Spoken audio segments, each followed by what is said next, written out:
ఇవాళ చూస్తా ఉంటే మీ వ్యక్తిగత ఎజెండాతోని ఇవాళ మీరు 2 సార్లు ఎంపీగా అవకాశాలు వచ్చినాయి, 2 సార్లు ఎమ్మెల్సీగా అవకాశం వచ్చినాయి.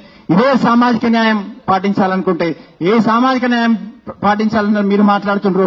ఇవాళ మీ దగ్గర ఉన్న వాళ్ళు ఎవరికి సామాజిక న్యాయం ఉందో, మీ దగ్గర ఉన్న వాళ్ళు ఎవరికి సామాజిక న్యాయం అయింది, ఇలా రాజకీయంగా వారి భవిష్యత్తు లేనిది ఎంతో మంది తెలంగాణ జాగృతి నాయకులు ఇలా ఎక్కడెక్కడికి పోయినరు. ఇలా మీరు తీసుకున్న నిర్ణయం వల్ల అందరూ కూడా చాలా బాధతో ఉన్నారు. వాళ్ళందరూ కూడా వాళ్ళ జీవితాలు ఈ 18-19 సంవత్సరాలు పనిచేసిండ్రు.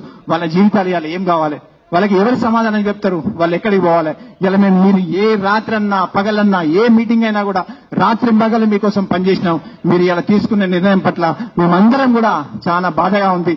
ఇలా మీరు చేసిన పని వల్ల మా జీవితాలన్నీ కూడా రోడ్డు మీద పడ్డాయి.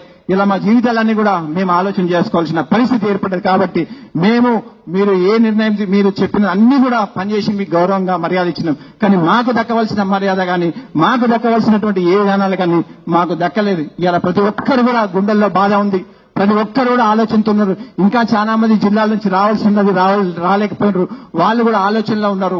ఇలా ఏం చేయాలి మేము, ఇలా మేము మొన్నటి వరకు ఇక్కడ పనిచేసినాం, ఇలా మా పరిస్థితి ఏంది, వాళ్ళు ఇలా బాధతో వాళ్ళ కుటుంబాలతో చర్చ చేస్తా ఉన్నారు, వాళ్ళ కుటుంబాలతో బాధపడుతున్నారు. ఇలా మా అందరినీ కూడా నని రోడ్డు మీద నిలబెట్టి మీరు ఇలా వేరే ఇలా బీసీ విషయం మాట్లాడుతా ఉన్నారు.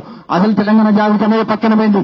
ఇలా నేనేం అడుగుతున్నా అంటే అసలు తెలంగాణ జాగృతి టీఆర్ఎస్ కోసం పనిచేసే కేసీఆర్ కోసం పనిచేసే తెలంగాణ జాగృతి మేమందరం అసలు పనిచేయాల్సిన వాళ్ళందరం కూడా బీఆర్ఎస్ కోసం పనిచేసే తెలంగాణ జాగృతి ఇక్కడున్నది. మీరు ఎవరి కోసం పనిచేస్తుండ్రు, ఎవరి ఆశ కోసం పనిచేస్తుండ్రు, ఎవరి ఆలోచనల కోసం పనిచేస్తుండ్రు మాకైతే తెలియదు. కానీ అక్కడ పనిచేసే జాగృతి నాయకులు ఎవరి కోసం పనిచేస్తుండ్రు మాత్రం మాకు తెలియదు. మేము ఇక్కడ మాత్రం బీఆర్ఎస్ కోసం కేసీఆర్ గారి కోసం పనిచేసే జాగృతి నాయకులందరం కూడా ఇక్కడ ఉన్నాం. అదేవిధంగా కేసీఆర్ గారి కోసం పనిచేస్తాం. కేసీఆర్ గారికి ఎప్పుడు చెప్తా ఉండే ఏ నిర్ణయం తీసుకున్నా ఖచ్చితంగా తెలంగాణ ప్రజల కోసం, తెలంగాణ ప్రజల ఆశల కోసం, తెలంగాణ ప్రజల అవసరాల కోసం నిర్ణయం తీసుకుంటా. ఆ నిర్ణయానికి సార్ తీసుకున్న నిర్ణయానికి మేము కట్టుబడి ఉంటాం. మేము కాబట్టి రాబోయే రోజుల్లో ఇంకా ఎంతో మంది నాయకులు వాళ్ళ జీవితాలు ఎక్కడికి పోవాలి, వాళ్ళు ఏ విధంగా ఉన్నారు చాలా బాధతో ఉన్నారు. కాబట్టి నాతో పాటు